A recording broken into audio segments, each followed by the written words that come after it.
Hablemos de los casos de corrupción que rodean al PSOE y al entorno de Pedro Sánchez, pero antes os informo que este es el segundo de una serie de 3 vídeos en los que hablo de la situación general de España. El primero ya lo tenéis subido en mi canal, y para los de TikTok e Instagram también. Os informo que tenéis disponible la serie de vídeos en mi perfil. Y como dije antes, el tema que nos ocupa hoy es la presunta corrupción del PSOE.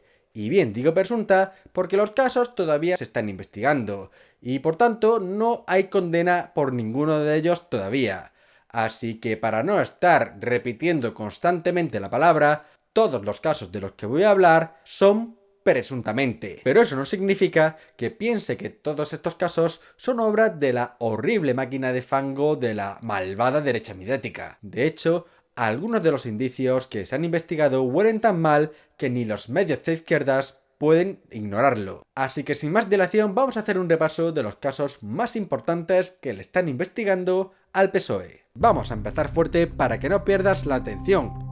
Usuario de TikTok, los casos Koldo, Ábalos y Cerdán son los que han amenazado realmente los cimientos del gobierno. Por si no los conoces, te los presento. Koldo García, ex asesor de José Luis Ábalos, quien fue ministro de Fomento y de Transportes y exsecretario de Organización del PSOE, el tercer cargo más importante dentro del partido. Su sustituto fue Santos Cerdán, hombre de confianza de Pedro Sánchez, quien ha estado a su lado desde el principio y fue clave en las negociaciones con Junts para el acuerdo de investidura de Sánchez. Según los informes de la UCO, la unidad de la Guardia Civil que se encarga de investigar casos de corrupción, estos 3 señores, con Santos Cerdán a la cabeza, construyeron una red de influencias para dar adjudicaciones públicas, desde compras de mascarillas hasta contratos de obra e infraestructuras a cambio de comisiones. Koldo García sería el hilo conductor de esta trama, que afectaría también a Isabel Pardo de Vera, expresidenta de Adif, y a Javier Herrero Lizano, exdirector general de Carreteras. El otro nexo de unión sería el empresario Víctor de Aldama, el hombre que pagaría las mordidas a cambio de los contratos públicos. A Aldama también se le investiga por el caso hidrocarburos, por delitos contra la hacienda pública y blanqueo de capitales. Víctor de Aldama también estaría implicado en el Delcy Gate, la visita a España de la vicepresidenta de Venezuela, Delcy Rodríguez, quien tenía prohibida la entrada al espacio Schengen por la Unión Europea. Fue recibida en una sala VIP por José Luis Ábalos, entonces ministro de Transportes, y Koldo García. No se sabe a ciencia cierta qué discutieron, pero con las informaciones que han ido saliendo, las malas lenguas dicen que nada bueno. Y volviendo a hablar de Ábalos, también hay que decir que colocó a varias de sus novias en empresas públicas y también les habría dado altas sumas de dinero. Además, el último informe de la UCO apunta que el PSOE habría pagado a Ábalos y a Koldo dinero en metálico sin justificar. Aunque los socialistas defienden que el dinero sí estaba auditado ante el Tribunal de Cuentas, algunos medios ya hablan de financiación ilegal del PSOE. Antes de pasar al número 1, hay que mencionar a Leire Díez, llamada por algunos medios como la fontanera del PSOE, quien buscaba pruebas comprometidas contra el teniente coronel Antonio Balas, quien dirige las investigaciones de la UCO del caso Koldo. Y también hay que hablar del caso Mediador, otra trama de extorsión a empresarios canarios encabezada por el exdiputado socialista Juan Bernardo Fuentes, más conocido como Tito Berni, quien, según algunos medios, con el dinero ganado habría pagado fiestas con prostitutas en las que habrían participado otros 15 diputados socialistas. Y ahora sí, toca hablar de los casos que afectan directamente al entorno de Pedro Sánchez. Empezando por su hermano, David Sánchez, a quien acusan de prevaricación y tráfico de influencias por la creación en 2017 de una nueva plaza en la Diputación de Badajoz como jefe de artes escénicas, y que el hermano del presidente ganó la adjudicación frente a otros 10 candidatos, y algunos de ellos declararon ante la jueza que había rumores de que la plaza sería adjudicada al, entre comillas, hermanísimo. También acusan a David Sánchez de que apenas se le vio por su puesto de trabajo y que vivía en Portugal para pagar menos impuestos. Y por último tenemos el caso Begoña Gómez, la esposa de Pedro Sánchez, a quien también acusan de tráfico de influencias y malversación por las adjudicaciones de contratos públicos que el empresario Juan Carlos Barrabés consiguió tras las recomendaciones de Begoña Gómez la creación y codirección de una cátedra extraordinaria en la Complutense cuando Gómez no tiene ningún título universitario oficial y además se le acusa de apropiación indebida del software de dicha cátedra. El juez del caso, Juan Carlos Peinado, ha establecido que será un jurado popular quien juzgará los presuntos delitos de la esposa de Pedro Sánchez. Hago mención especial al caso de revelación de secretos del fiscal general del Estado, al cual dediqué un vídeo entero y puedes ver en mi canal.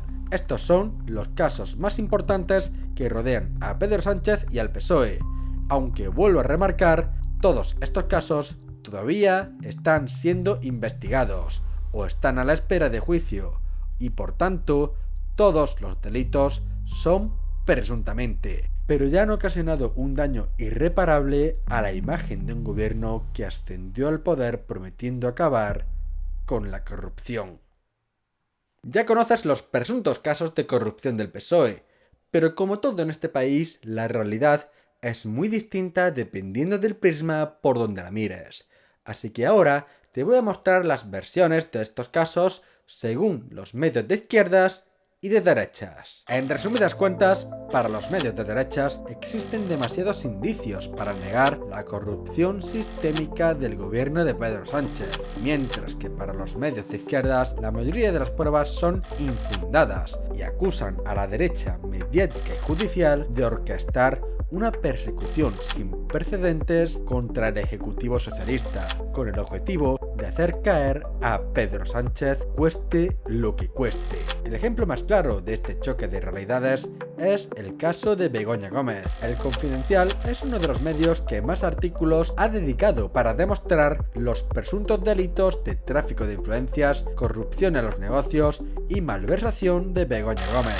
Por supuesto, defiende que todas sus informaciones son verídicas y afirman que las investigaciones del juez Peinado avalan que han existido irregularidades en los negocios de Gómez. Sin embargo, el director del diario.es, Ignacio Escolar, escribió un artículo en el que desmontaba uno a uno todos los delitos que le imputa el juez Peinado, acusando al magistrado de retorcer unas pruebas que no se sostienen y que ningún juez honrado las admitiría.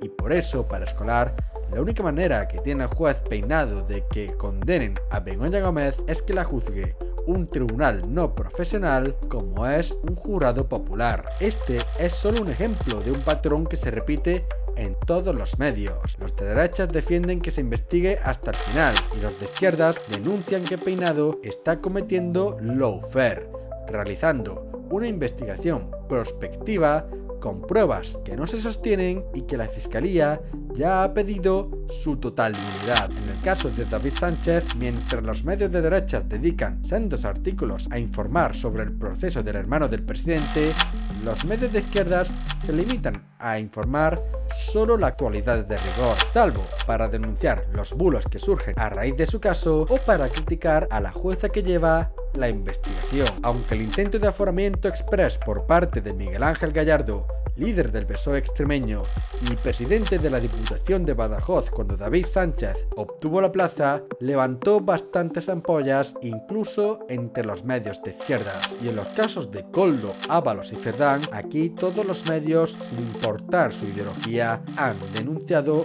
la corrupción y no han usado medias tintas para criticar al gobierno. Fue especialmente sonado el discurso de Antonio García Ferreras en Al Rojo Vivo. Pero incluso aquí, donde la investigación es más sólida que la de Begoña Gómez, existen diferencias claras en el tratamiento de la información. Mientras que los medios de derechas maximizan la gravedad de los hechos, exigiendo la caída del gobierno y la convocatoria de nuevas elecciones, los medios de izquierdas limitan la responsabilidad solo a los implicados e incluso denuncian a los medios de derechas de querer inflar los hechos con medias verdades. Un ejemplo de ello lo podemos ver cuando algunos medios de derechas hablan ya de financiación ilegal del PSOE, cuando los medios de izquierdas lo refutan, alegando que unos pocos cientos de euros en efectivo no son evidencias claras para demostrar la financiación ilegal del PSOE. Podría tirarme horas hablando de las diferencias de cómo se tratan los casos de corrupción dependiendo de la ideología del medio, pero creo que estos pocos ejemplos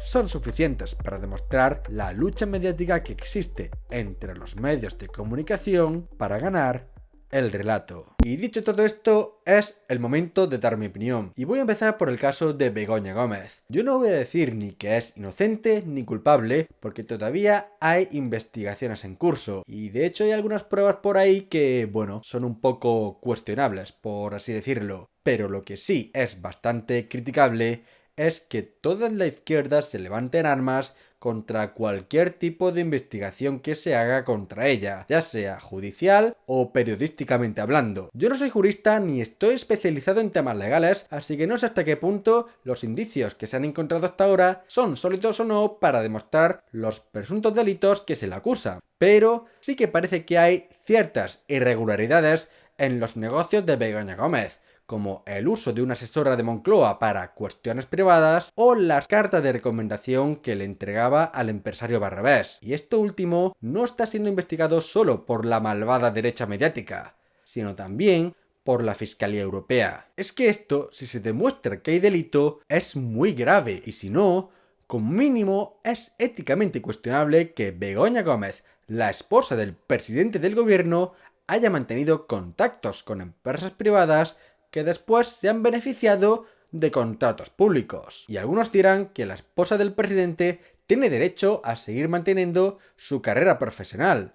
Pero no, lo siento, yo no estoy de acuerdo con este argumento, porque al final pasa lo que pasa, que ante cualquier cosa, por pequeña que sea, la sombra de la sospecha termina recayendo en el cargo más importante de este país. Y una figura así no puede permitirse ni un ápice de sospecha ni en él ni en su entorno inmediato. Y la mujer de Pedro Sánchez y su hermano ahora están siendo investigados. La justicia determinará si son inocentes o no, pero la sospecha ya mancha el cargo más importante del país, quitando al de jefe del Estado. Y si no, que se fije en António Costa, ex primer ministro de Portugal, también socialista, al que cuando hubo una mínima sospecha de corrupción sobre su persona, dimitió. Y eso que después se demostró que la investigación había sido un error y que no hizo nada malo. Pero eso es un político honorable. Y si no lo queréis ver, pues bueno, yo recuerdo las propias palabras de Pedro Sánchez. Sus circunstancias personales, por así calificarles, no tienen por qué ser las circunstancias de España. Nuestro Estado exige un cambio de tono, de formas, de políticas, de entendimiento y de personas. Así que, señor presidente del Gobierno, entre el interés de España y el interés propio, yo le pido que pida o que piense en el interés de España y en consecuencia dimita. Y antes de pasar a la siguiente cuestión, me gustaría mencionar el tema del jurado popular, ahora demonizado tanto por el gobierno del PSOE como por la izquierda, cuando esta figura jurídica fue establecida por un gobierno progresista. Es que estoy muy de acuerdo con este artículo de Elisa Beni, que no es precisamente parte de la peligrosa ultraderecha mediática. Es que en vez de defender a Pedro Sánchez, a su hermano y a Begoña Gómez como si fueran familia propia, aquí siempre se tendría que ser críticos y defender que cuando surge la más mínima sospecha hay que investigarla hasta el final. Y si se considera que hay prevaricación por parte del juez, pues demandadlo, que no es una figura inviolable como lo es el rey. Y si no lo hacéis, pues entonces dejad actuar a la justicia, porque por suerte vivimos en un sistema garantista que te permite demostrar si eres culpable o inocente, tal y como ocurrió con Mónica Oltra o con Podemos. Pero bueno, yo en los casos de David Sánchez y Begoña Gómez concedo el beneficio de la duda, pero lo que sí me parece absolutamente injustificable son los casos de Koldo, José Luis Ábalos y Santos Cerdán. Estos dos últimos eran los hombres de mayor confianza de Pedro Sánchez. Han estado con él desde el principio, siempre comprometidos para que Sánchez llegara a lo más alto. Incluso Santos Cerdán le pidió a Koldo García que metiera 2 papeletas más en las primarias que hicieron a Pedro Sánchez secretario general del PSOE. A mí sinceramente esto no me parece muy legal, la verdad. Pero después se recorrieron juntos España entera en aquel famoso Peugeot para recuperar el liderazgo del partido y nombró como secretario de organización primero a José Luis Ábalos y después a Santos Cerdán,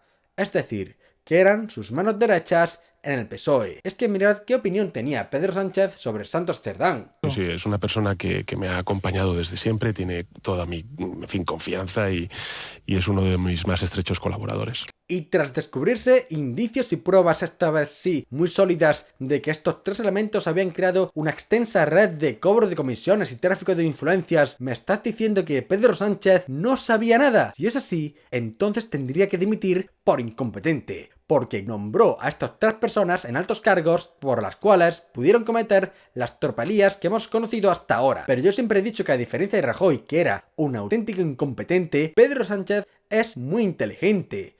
Y me cuesta mucho creer que una persona que le gusta tenerlo todo bien controlado no supiera nada de la corrupción de sus socios más allegados dentro del partido. Es que para mí, cuando se supo lo de Ábalos, cobró todo el sentido del mundo el hecho de que Pedro Sánchez lo destituyó como ministro en 2021 sin dar prácticamente ninguna explicación, cuando se suponía que era su mano derecha y en principio no había nada en su contra. Y todo se vuelve más esperpéntico cuando recordamos cómo accedió Pedro Sánchez a la presidencia del gobierno, con una moción de censura contra Mariano Rajoy por la corrupción del Partido Popular. Ferreras dijo, con toda la razón del mundo, que Rajoy se fue con un tesorero manchado. Y ahora mismo Pedro Sánchez tiene a 2 secretarios de organización imputados. Recordemos cuáles fueron las palabras de Ábalos y Pedro Sánchez en aquella famosa moción de censura. Los españoles no podemos tolerar la corrupción ni la indecencia como si fuera algo normal. No podemos normalizar la corrupción en nuestras vidas ni en las instituciones. La fortaleza de las instituciones democráticas depende en buena medida de la confianza que las personas que las ocupan suscitan entre la ciudadanía. ¿Va a dimitir, señor Rajoy?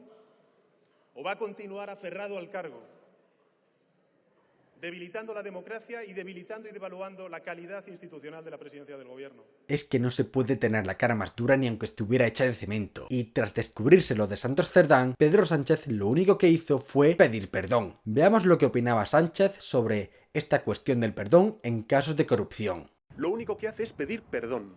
Y yo le digo al señor Rajoy que el perdón en política no es suficiente.